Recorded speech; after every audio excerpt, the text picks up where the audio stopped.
Dick Thornburgh. Disability Rights Leadership Series, 1999-2000. A project of Disability Rights Education and Defense Fund, DREDF, with Access Video, University of San Francisco. Well, I've really participated in the work of the disability community in three separate roles. As a parent, as a governor of my home state of Pennsylvania, and as an advocate, both within the Department of Justice, United States Department of Justice, and as a private citizen. It begins, obviously, with my role as a parent, and it just really is astonishing how much change has happened in my lifetime. My son, Peter, was badly injured in an automobile accident when he was just 4 months old in 1960. And as a result, he had incurred severe brain injury and has been mentally retarded since that time. And I lost my first wife in that accident and married my present wife in 1963. And she has been, from that point onward, a premier advocate for persons with mental retardation initially, and now for persons with disability. But the two of us became involved in the 60s and 70s when a lot of this change was taking place in terms of our own family situation, and ensuring that Peter was accorded his rights and that he was treated properly and with dignity, and availed himself of every opportunity that he had. And it was only when I was elected governor of Pennsylvania in 1978 that I had an official responsibility and opportunity to take some action in this regard. And by that time I was pretty well steeped in the vocabulary of the disability rights movement, and we had seen the effect of a lot of the things that Peter was the beneficiary of on the quality of his life. He had exercised his right to education after my wife, when we first came to Washington, had to engage counsel to secure that right. We learned that nothing comes easy. When I was elected governor of Pennsylvania in 1978 and took office in 1979, the principal disability issue on my plate was the litigation over the Pennhurst facility, an institution for persons with mental retardation in eastern Pennsylvania. I had known through my wife's advocacy work during the 1970s of her concern about institutions, not related to our son, but to others in the community. And she had visited at least once every one of the institutions for mentally retarded persons in the state, and had been a very strong advocate as head of the local ARC group for change and for more of an emphasis on community-based living. So when I took office in 1979, we were immediately plunged into the center of this ongoing litigation, which ultimately required a Supreme Court decision to resolve. But at the same time that we were involved in this litigation, we established a very firm commitment, first of all, to shut Pennhurst, because it had become such a symbol of the kind of institutional treatment that it really denied people their rights. And secondly, to embark on a broad, across-the-scale effort to reduce our reliance on institutional care and to beef up and develop our capabilities for community-based living.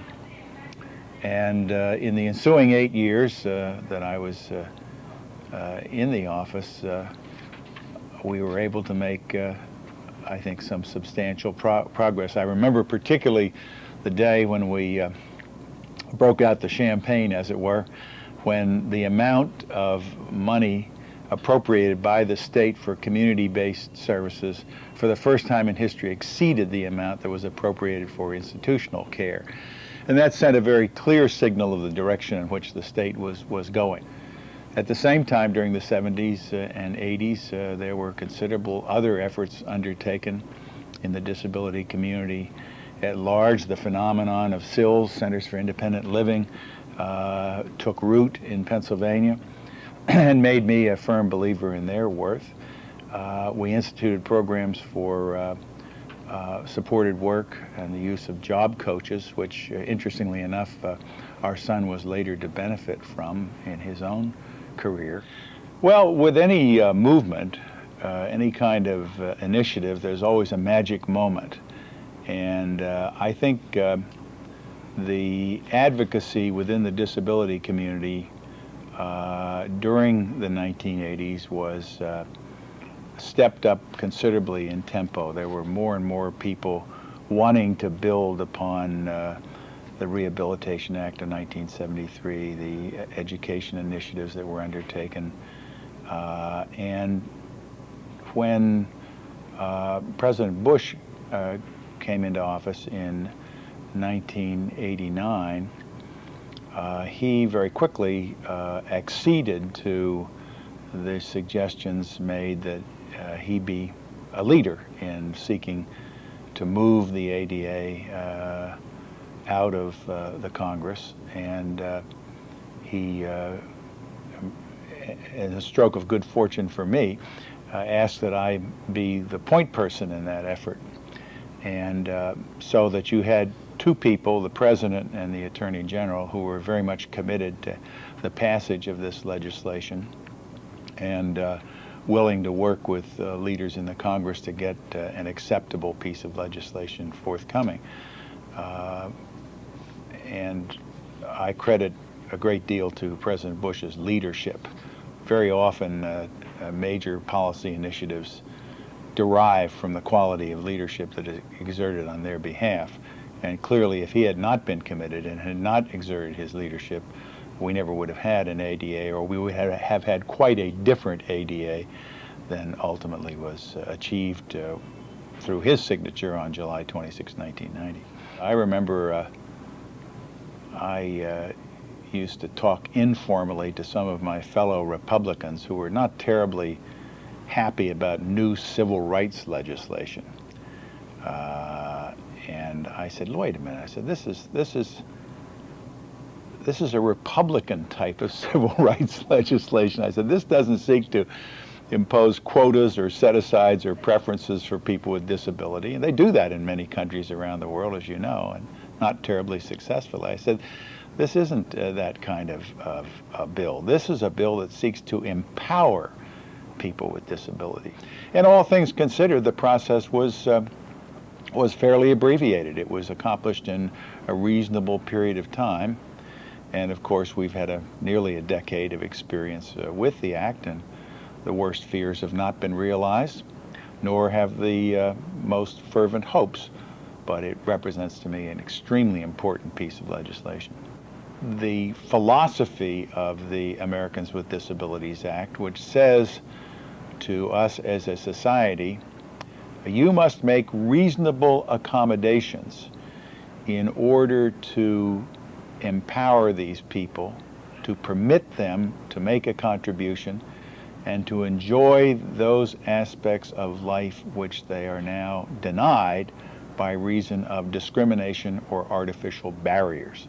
That notion, introducing that notion of an affirmative obligation on the part of all of us as a society to exert our ingenuity and some minimal expense in order to make a life that is non-contributing into a life that is contributing is very exciting. And I think that that represents the signal advance in thinking about rights law in general that the ADA offers. The ADA, when all said and done, is an anti-discriminatory statute. It forbids discrimination against persons with disabilities, and that, of course, is what's underlay all the civil rights statutes that we've passed, that there should not be any artificial distinction made to exclude persons on account of race or religion or ethnicity or now disability, any other kind of identifiable characteristic for which there's no reasonable, rational basis in making a distinction. I think that's where the identity of interest comes about between people who have been active in other aspects of the civil rights movement in this century with the aspirations of persons with disabilities. One of the great things about the ADA is that it has a mood-altering phenomenon to it. I mean, surely the legislation was passed that sent a national signal of concern for persons with disabilities and proposed some ways it could be alleviated. But when you look around at all the indicia of the disability rights movement, curb cuts, brailled elevators, and ATM machines, you get an unmistakable signal of concern that simply wasn't there 20 or 30 years ago. And in fact, some would argue wasn't there 10 years ago prior to the passage. I think what ADA has done is accelerate that markedly. But it does send a tremendously important signal that if you're not in step with this sentiment expressed legislatively and as a national phenomenon, then you have got some learning to do. And that, I think, is the continuing effort undertaken by advocates at all levels. And sometimes the objection to the act was the concept of reasonableness. You know, so that's too vague. How in the world are we going to comply with that? And that's why when we issued the regulations under the act within a year after its passage, we emphasized the desire of the Justice Department as the enforcing authority, if you will, to be of aid and assistance to people, to help them comply with the act rather than roam the countryside trying to find technical violations that would result in fines or other penalties. And by and large, that has been successful in ways that we never really anticipated. And a lot of the credit to that goes to John Wodach, who really wrote the regulations and who is in charge of that aspect. Again, we haven't reached a state of perfection in that regard, but I look at all of these things as having been involved in public life for 25 years or so as determining what direction you're going in. And I believe we're going in the right direction in each one of these areas. I think it's an open secret that Boyd and Gray, the President's counsel, and I entered into a benign conspiracy to see that the act came to the President for signature and came in a way that was not antithetical to the goals expressed in the act. At the same time, John Sununu, the Chief of Staff, was charged by the President from the very outset of the administration to troubleshoot these kinds of things from the point of view of the political or fiscal implications. And we did butt heads on many occasions, not in ways that were personal, but reflected the different roles that we were playing with regard to these matters. And ultimately, in a lot of those cases, the decision would have to be made by the President, and the President's instincts were pretty sound on these issues. I would say that any animosity was no more than it would be in any highly charged issue. And I had my share of highly charged issues in every respect when I served as Attorney General. It's a job. I remember Herbert Brownell, President Eisenhower's Attorney General, said, any Attorney General who's popular isn't doing his job. Politics is the art of compromise. And I think One of the really admirable experiences in the ADA bill was the amount of compromise on both sides that resulted in a suitable piece of legislation. We could use some more of that in Washington these days. There's nothing wrong with compromise. I mean, it's the art of governance. You don't compromise your principles, to be sure. There are certain principles that have to guide you, but compromise in pursuit of principle on matters that are nuts and bolts variety is the only way you ever get anything done. In the role that I played in consideration of the ADA was to draw down on whatever capital I had as a parent, as a longtime advocate, as one who had been committed to disability rights, and yet was a Republican and a loyal member of the Bush administration, to try to get people to sit down and discuss their differences and come up with reasonable solutions. Sometimes it was hard. Some of these meetings were somewhat heated, and I felt more like a referee than a participant in a negotiating process. People with particular points to make would make them, and make them again, and make them a third time.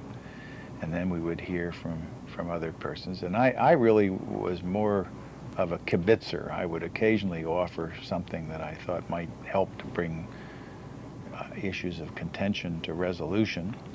But you had a three-legged stool. You had not only the two houses of the Congress and the various people within there, but within the administration. Sam Skinner, who was the Secretary of Transportation at the time, had a particular responsibility with regard to that very important area, and a lot of concern on the part of the public transportation entities about that. Now, that was not my particular bailiwick, but as good fortune would have it, Sam Skinner was an old friend of mine. We'd served together as United States attorneys earlier in our careers, and so we could have a candid and open discussion about resolving his problems, even though it was, he literally could have said, it's none of your business, you stay out of it. But it was my business to the extent that the president had charged me with the responsibility of representing the administration, getting this job done. As I said, with Boyd and Gray, I had a very sound professional and personal relationship. And despite our differences from time to time, because of John Sununu's role, he and I had served together as governors. So it was a question of long-standing association that at least enabled us to get to the key questions, if not to resolve them. On the Hill, the key players were people that I'd known and worked with in various other guises. But all of these you very seldom went to a negotiating session that ended in resolution on the spot. What it did was to raise a lot of different considerations that were then mulled over by the parties, who would then come back and say, what about this or what about that?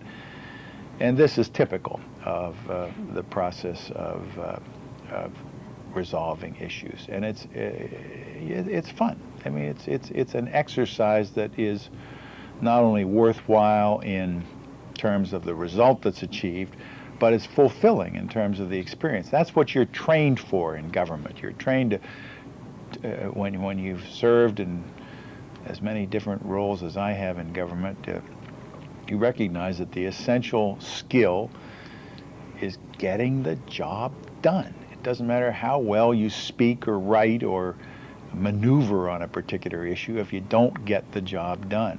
Now, there's some naysayers in politics, of course, whose main goal is to not get the job done, but I think those of us who pursue public careers as such really have an interest in reaching a goal. The die was pretty well cast when the president put his support behind the bill, when there was a Democratic Congress that was naturally inclined toward it, and leaders on the Republican side who were very forthright in their support of the ADA. which is not to say it was a piece of cake, because there's always something that can go wrong, but in the grand scheme of things, its passage was remarkably smooth. I think the one thing that constantly recurred among our Republican colleagues was the concern among small businesses that they would be run out of business by excessive costs, and so that any kind of alteration in terms of their responsibilities with regard to accommodating people with disabilities on their premises or through their programs had to be very gingerly approached. Now, in point of fact, I think the resulting legislation was satisfactory to everyone. But that's not to say that in the road, the path to achieving that goal, there weren't major differences expressed and concerns that had a good deal of legitimacy that had to be resolved. But none of them, I don't think, ever threatened to break down. Perhaps unbeknownst to me that happened, but I never was present at a time where people were ready to pick up their marbles and go home over any particular issue in that regard. I think people in the disability community and those of us who had been advocates grasped it firmly. We knew precisely what the significance of this act was. We'd lived with it and lived through it and lived with friends and family and neighbors with disability and known what barriers existed and what frustrations were manifest in their lives over the attempt to reach an aspiration of stepping into the mainstream. And when President Bush on that beautiful day let that clarion call go forth, let the shameful walls of exclusion come tumbling down, I'll never forget that, because I think a shiver went through me, as it did through a lot of people on a very hot day, thinking this is a day of real significance. Sitting on the south lawn of the White House on July 26, 1990, beautiful sunlit day with 3,000 or 4,000 people with disabilities there, and watching the president sign this bill into law. Doesn't get any better than that. Disability Rights Leadership Series, 1999-2000. Producer, Phyllis Ward, Access Video. Interviewers, Phyllis Ward and Mary Lou Breslin. Post-production, editing, captions, audio description, Dave Newell. Stewardship, promotion, distribution, Disability Rights Education and Defense Fund, Mary Lou Breslin, Susan Henderson. Special thanks goes to both the sung and the unsung heroes who worked tirelessly to make the Americans with Disabilities Act a reality. The Disability Rights Leadership Series owes a debt of gratitude to the individuals who agreed to be interviewed and without whose passion and dedication the ADA would not have become law. The series would not have come about without the vision of Pat Wright, longtime Director of Governmental Affairs for DREDF, and Arlene Mayerson, DREDF's directing attorney, who conceptualized the series and the interview themes. Thanks goes to the University of San Francisco for sponsoring the project that included the Disability Rights Leadership Series, and the Bancroft Library, University of California, Berkeley, for accepting an archival copy of the unedited interviews and providing a safe and permanent home for the collection. The series would not have been possible without funding from the National Institute on Disability, Independent Living, and Rehabilitation Research. A list of the interviewees and links to their interviews can be found at dredf.org. 2015.